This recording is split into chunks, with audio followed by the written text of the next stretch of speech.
అన్న నమస్తే అన్న. నమస్తే అన్న. కాంగ్రెస్ గవర్నమెంట్ ఎలా ఉందన్న? సంవత్సరం పరిపాలన చూసావు కదా, ఎలా అనిపిస్తుంది తెలంగాణలో? పరిపాలన కంటే అది అంటే దాన్ని ఏమంటారన్న, అపోజిషన్ వాళ్ళ మీద తిట్లు ఎక్కువ అయిపోయినాయి అన్న. ఓకే. నాకైతే పరిపాలన కనిపించట్లేదు. ఉమ్, అంటే ఇప్పుడు పక్క నుండి తిట్టడం కోసం గెలిచినట్టు అనిపిస్తుంది. ఓకే. అంటే ఎలాంటి మార్పులు కావాలనుకుంటున్నాం మరి ఈసారి? మార్పులు అంటే అన్న ఏం లేదు, వాళ్ళు అవతల పక్క పార్టీ మీద ఏమైనా నాయకుల మీద పెట్టిన ఫోకస్ పనుల మీద పెడితే బాగుండేది. మరి ఏదైతే పథకాలు ఇచ్చారో 100 రోజుల్లోనే మేము అమలు చేస్తామని కూడా అంటం జరిగింది. మరి వాటి మీద నీ అభిప్రాయం ఏంటి అసలు? యాక్చువల్లీ అది వాళ్ళు చెప్పిందే ఫాల్స్. ఎందుకంటే ఆల్రెడీ బడ్జెట్ లోపం ఉంది. సరే వాళ్ళు చెప్పింది చేస్తారన్నారు, కాకపోతే దాంట్లో కొద్దిగానే చేస్తే బాగుండేది. అందులో మెయిన్ మైనస్ ఏంటంటే ఫ్రీ బస్ అనేది చాలా మైనస్ అన్న. అది యాక్చువల్లీ తీసేయాలి అది. ఎందుకంటే ఇప్పుడు ఈ రోజుల్లో ఎవరు ట్రావెల్ చేయట్లేదు అన్న. ఇప్పుడు బస్ ఫ్రీగా పెట్టడం వల్ల ఎంత మైనస్ ఉంటుంది. అది కాకుండా ఏంటంటే అందరూ బస్సులో తొక్కుకోవడం అది ఇది జరుగుతుంది. అంటే కొంచెం బడ్జెట్ తగ్గుతుంది. అది యాక్చువల్గా ఏంటంటే అంత హెవీ ట్రావెలింగ్. అంటే ఇప్పుడు మనం కృష్ణాగంజ్ నుంచి ఇసు కూడా వెళ్ళాలనుకున్నా, అది ఎంత బడ్జెట్ అది చెప్పు? కాదు. కాకపోయినా అదేంటంటే గవర్నమెంట్ కి ప్రాఫిట్ వస్తుంది. అది ఫ్రీ పెట్టడం వల్ల బడ్జెట్ అనేది కొంచెం లాస్ అవుతుంది అనమాట. ఓకే. ఇంకా మిగిలిన పథకాలు చూసుకుంటే కళ్యాణ లక్ష్మి అలాగే తులం బంగారం అన్నారు, దాని గురించి అసలు ఏం మాట్లాడతలేదు. బడ్జెట్ ఏంది, వాళ్ళు ఎక్కడ ఇస్తారన్న? ఏదో అది పొలిటికల్ గా చెప్పుకున్నారు అంతే వాళ్ళు. మరి కరెంటు, గ్యాస్ అసలు వీటి పరిస్థితి ఏంది అసలుకి? అంటే ఉచిత కరెంట్ ఇస్తా ఉన్నారు, గ్యాస్ తగ్గిస్తా ఉన్నారు. కరెంట్ అన్న ప్రెజెంట్ అయితే రన్ అవుతుంది 200 యూనిట్ లోపు అయితే పర్లేదు. అదైతే నాకు బాగానే అనిపించింది. ఓకే. ఇంకా ఎందుకంటే 200 యూనిట్స్ వరకు ఒక సామాన్యుడికి చేస్తున్నారంటే ఇది కొంత హెల్ప్ అవుతుంది కదా. అంటే ఒక సామాన్యుడు 200 కంటే ఎక్కువ వాడలేడు కదా అన్న. 200 లోపు కాబట్టి కొంచెం హెల్ప్ కదా, ఒక 1000 రూపీస్ వరకు. సో అదైతే బాగా అనిపించింది. కొత్తగా రేషన్ కార్డులు ఏమైనా ఇచ్చే అవకాశం ఉందంటావా అన్న? అది ఒక కళనే అనుకోవాలన్న. ఓకే. వీళ్ళు కూడా కళ మాక్సిమం అవ్వదన్న, అది అయ్యే పని కాదు. ఇప్పుడు మా అన్న దాంట్లో ఏంటంటే కార్యక్రమం రేషన్ కార్డులు ఇస్తాడని రేవంత్ రెడ్డి చెప్తాడు, పొంగులెడ్డి చెప్తాడు, ఉత్తమ్ కుమార్ రెడ్డి చెప్తాడు, ఇది మన పొన్నము చెప్తాడు. అందులో చెప్పి సీఎం ఒక మాట చెప్తున్నాడు అంటే అది నమ్మొచ్చు. అది ఎవరింటి కూడా పెడితే వాళ్ళు చెప్పడమే, నేను రేపే ఇస్తున్నా రేషన్ కార్డ్స్, ఎల్లుండి ఇస్తున్నా రేషన్ కార్డు, సంక్రాంతికి ఇస్తున్నా అంటే వాళ్ళు మాటలు చెప్పడం తప్ప ఇవ్వడం అనేది జరగదన్నది. మళ్ళీ అది మన సంక్రాంతికి ఇస్తారని చెప్తున్నారు కదా, జస్ట్ అది కూడా ఇవ్వరనమాట. ఏంటంటే ఎలక్షన్, ఇప్పుడు పంచాయతీ ఎలక్షన్స్ ఉన్నాయి కదా మనకి విలేజెస్ లో, దానికోసం ప్రచారం అంతే. మళ్ళీ ఇస్తామని చెప్తారు, ఎలక్షన్ కోడ్ వచ్చింది, అది పెండింగ్ అయిపోద్ది, మళ్ళీ రిజల్ట్ వచ్చింది, అది మామూలుగా అయిపోతుంది. ఓకే. ఇప్పుడు ఇక రేవంత్ రెడ్డి గారి పక్కన పెడితే కొద్దిసేపు మిగిలిన మంత్రుల పరిస్థితి ఎలా ఉంది, వాళ్ళ పనితీరు ఎలా ఉంది అసలు? మిగిలిన మంత్రులు అంటే అన్న చెప్తున్నా కదా, ప్రజెంట్ ఉన్న కాంగ్రెస్ లీడర్స్ లో అయితే కొంచెం పొంగులేటి అనే పర్సన్ అయితే పర్లేదన్న. కొంచెం వర్క్ పరంగా కానీ, అంటే మాది అదే ఏరియా కాబట్టి పర్లేదు, బాగానే చేస్తాడు. మిగతా వాళ్ళు అయితే ఏ నాయకుడిని తిడదాం అపోజిషన్ లో, వాళ్ళు ఏం చేస్తున్నారు, వాళ్ళ అటెన్షన్ గ్రాప్ చేద్దామని తప్పున్నా తప్ప ఇంకో దానికైతే లేరు. ఇక్కడ యాక్చువల్గా పోలిక అనుకోకపోతే చిన్న పోలిక ఒకటి ఉంది.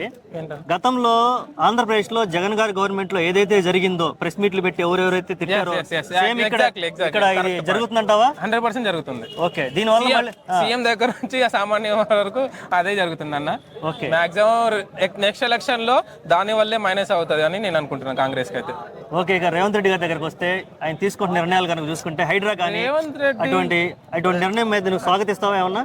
హైడ్రా అయితే నేను స్వాగతిస్తాను. కాకపోతే దానికి ఏంటంటే వాళ్ళు చర్య తీసుకునే ముందు ఏంటంటే, దానికి ఫస్ట్ ఇప్పుడు ఒక ప్రాపర్టీ ఉంది కదా కూల్చడానికంటే ముందు దానికి పర్మిషన్ ఎవరు ఇచ్చారు, ఎంతవరకు ఇచ్చారు, బఫర్ జోన్ లో ఉందా, FTL జోన్ లో ఉందా, ఏముందా అని చెప్పేసి చూడాలన్నమాట. ఫస్ట్ అది చూడకుండా డైరెక్ట్ కూల్చడం అయితే రాంగ్ అనమాట. ఎందుకంటే సామాన్యుడు అనేవాడు ఎన్నో హౌస్ పెట్టుకొని, ఎన్నో బ్యాక్గ్రౌండ్ కూడా పెట్టుకొని ఇల్లు కట్టుకుంటాడన్న. అదన్నీ కూల్చేస్తే మళ్ళీ కట్టుకోవాలంటే ఎన్ని సంవత్సరాలు పట్టాలి చెప్పు? అందరూ ఇప్పుడు ఉన్న వాళ్ళని కాదు, మిడిల్ క్లాస్ వాళ్ళు కూడా కష్టపడి దాచుకొని ఇల్లు కట్టుకున్న వాళ్ళు కూడా ఉంటారు. అది కూల్చేస్తే వాళ్ళు ఎక్కడికి వెళ్ళాలి చెప్పు? వాడికి అన్యాయం జరిగినట్టు కదా.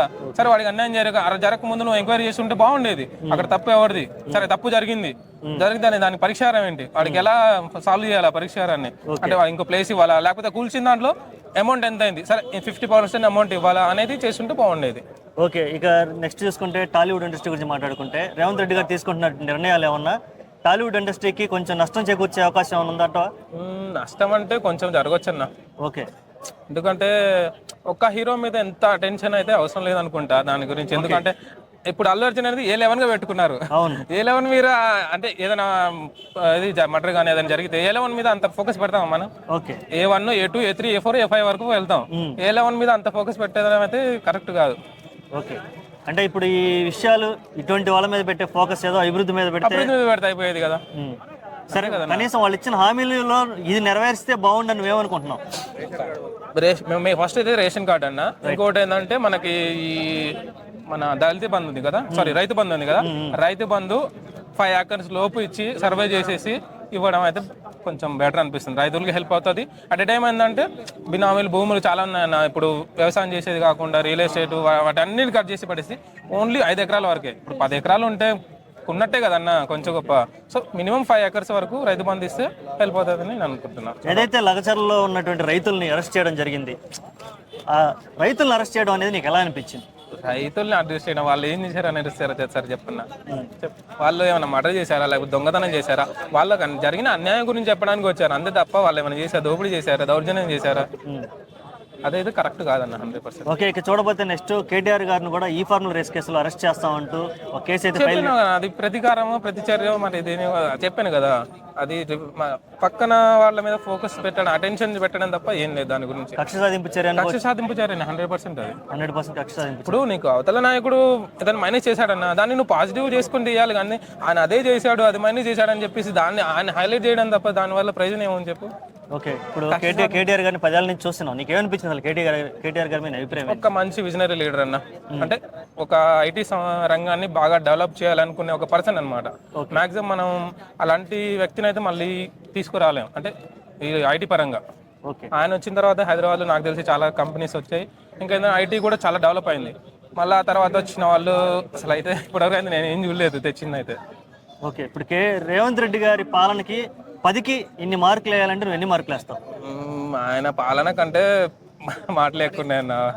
యాక్చువల్లీ రేవంత్ రెడ్డిని ఫస్ట్ చూడంగానే నేను అనుకున్నా కదా మస్తు లీడర్, అంటే కాంగ్రెస్ ని ఇక్కడ ఉన్నదాన్ని ఇక్కడ తెచ్చిండన్న, సీఎం గెలిపించిండు. కాకపోతే దాన్ని ఏం చేస్తాడు, మాటలతో పోగొడతాను, మళ్ళీ డౌన్ తీసుకెళ్తాను. ఓకే, మాటలతో లేపిండు, అదే మాటలతో పడేస్తాడు. ఓకే, అంటే స్టాండర్డ్ మెయింటైన్ చేయట్లేదు, అసలు చేయట్లేదు. ఓకే అన్న, అది చివరిగా అదే ఎన్ని మార్కులు ఇస్తావు? 10కి ఎన్ని మార్కులు ఇస్తారు? అది కన్నా ఒక 4 వేసుకున్నా అంతే. ఓకే, చెప్పానే కన్నా పాలన లేదు, మాటలు తప్ప. ఏదైతే మాటలతో లేపాడో అదే మాటలతో మళ్ళీ పార్టీని స్థాపితం చేస్తాడు. Thank you so much.